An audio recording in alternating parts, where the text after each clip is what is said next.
بسم الله الرحمن الرحيم والصلاة والسلام على خير خلق الله.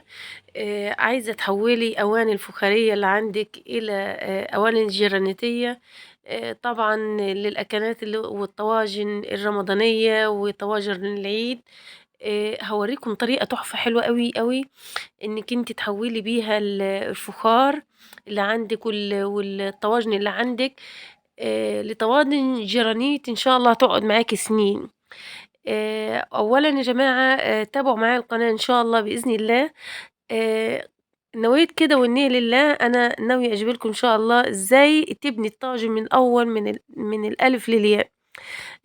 أنا كنت بُصّوا وإحنا صغيرين يا جماعة، إحنا من الأرياف أساسًا، وكانت عندنا عشق بقى الطواجن ونقول عليها الزبادي بقى. فكنا بنعملها بكميات، كنا بنودّيها لستات كانت بتعملها لنا. كانت الناس زمان متخصصة في الموضوع ده وبتحب الحاجات دي أوي. وكان البيرام بقى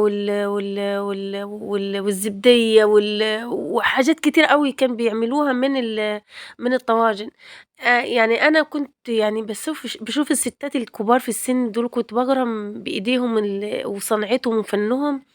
فناوية كده إن شاء الله هاجيب لكم إن شاء الله بإذن الله طريقة عمل ال الطاجن ال ال ال الطاجن الفخاري من الألف للياء، وإزاي تعمليه بإيدِك في البيت.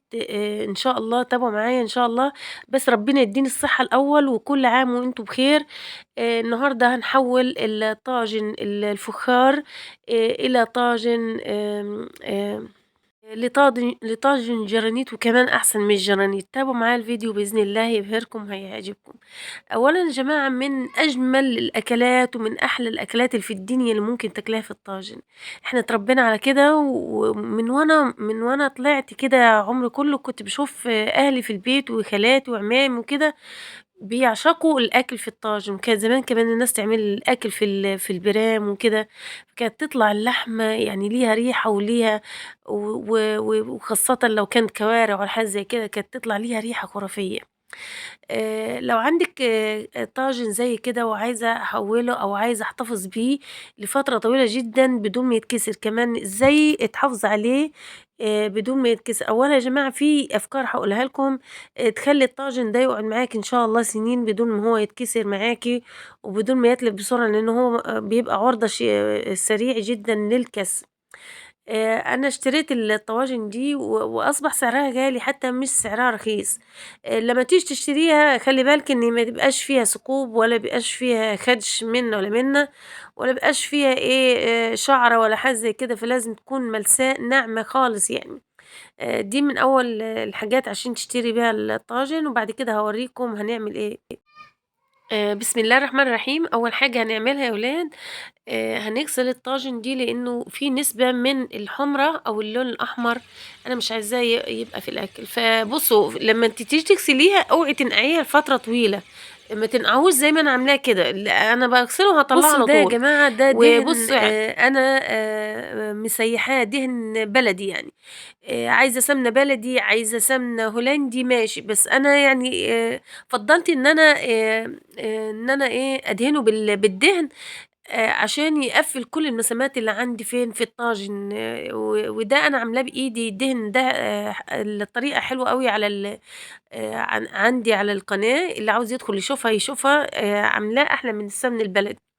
فبُصّوا يا جماعة، أنا بعد كده هاسخّن بس تمريجة شوية صغيّرة، بس عشان أعرف لمّا آجي أدهن بقى الطواجن تكوني حريصة جدًا إنِّك أنتِ تدهني الطاجن من كل النواحي، من جوّه ومن برّه، بس أهم حاجة من جوّه طبعًا، لإن إحنا الأكل وعايزينه يتشرّب كويس أوي، أوي بالسمنة أو الدهن الحيواني ده.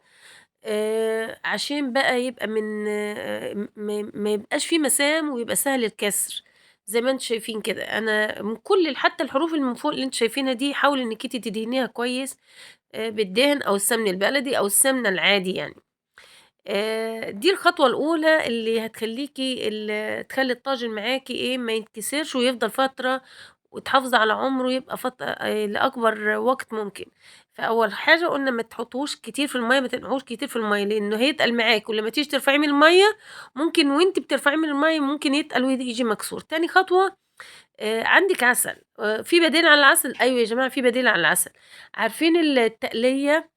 إحنا ماما الله يذكرها بالخير كانت بتحط التقلية فيه بدل العسل، يعني التقلية دي برضه نتيجة حلوة. التقلية دي برضه نتيجتها حلوة أوي، أوي يا جماعة، جرّبوها وإن شاء الله تعجبكم. التقلية العادية اللي هي بالبصل وكده، فكنا ندهنه لا إما بالعسل لا إما بالتقلية، فلو دهنتيه بالتقلية برضه هيديكِ نفس النتيجة، إن التقلية بتبقى متشرّبة بالسمنة، ولو كنتِ حاطة فيها دهنة فبتبقى مشرّبة بسمنة ودهنة وطماطم وكده، وبتديكِ إيه برضه بتبقى حلوة أوي. لكن أنا هنا شرّبتها لكم بالعسل، واحرصي إنِّك أنتِ تدهنيه دهنة كويسة أوي بالعسل الأسود، عشان يا جماعة كل المسام اللي في الطاجن تتقفل معاكِ، وما يبقاش عُرضة إن هو يتكسر معاكِ بسرعة. هاقول لكم على إيه اللي بيخلّي الطاجن يتكسر لمّا تطلّعيه من الفرن يا جماعة.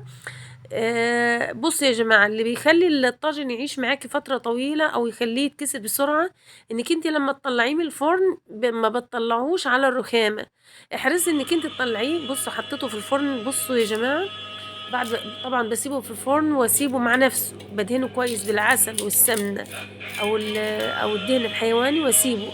طبعًا السوداد اللي هو في الطاجن ده هاعمل له إيه، اسيبه يبرد يا جماعة لإن هو لسه سُخن، هاسيبه يبرد خالص، ومجرد بأي حاجة كده ب باحاول بسلكة سلكة بلاستيك أو ليفة بلاستيك وألِف كده عليها هتلاقي كُلّه ده طلع. لكن الطاجن بُصّوا اللي فيهم واحد مش متشرب كويس أوي، لكن أنا ممكن أدهنه وأرجّعه تاني الفرن. بُصّوا الاتنين دول حلوين إزاي، اتشربوا كويس، لسه واحد في الفرن لسه اللون الأسود ده ممكن أغسله بس ما تحاوليش إنِّك أنتِ تحكّيه بالمعلقة يعني أو حاجة زي كده أو حاجة ناشفة. لإن دي التشريبة بتاعة الطاجن، يعني حاجة بلاستيك ماشي، بإيدِك هيطلع بسرعة. أنا هاوريه لكم دلوقتي في نهاية الفيديو إزاي هاطلّعه بسرعة، بمجرد بس ما يبرد لإن هو لسه سخن دلوقتي. شوفي الطاجن لونه اتغيّر إزاي واتعتق بقي، إن شاء الله يفضل معاكِ تعملوا منه طواجن العيد بإذن الله. بُصّوا أهي يا جماعة آدي العسل أهو بعد ما اتحرق والسمنة، وهو شرب العسل والسمنة وبقي بسم الله متعتق مِيَّة، مِيَّة. والحروف بتاعته السوداد ده مش حاجة مش وحشة، ده بالعكس ده بيخلّي العضم بتاعه ناشف وحلو خالص. أتمنى إنكم أنتم تعملوه إن شاء الله بإذن الله، عشان تعملي طواجن العيد وطواجن رمضان وأكلات رمضان الصحية الشهية.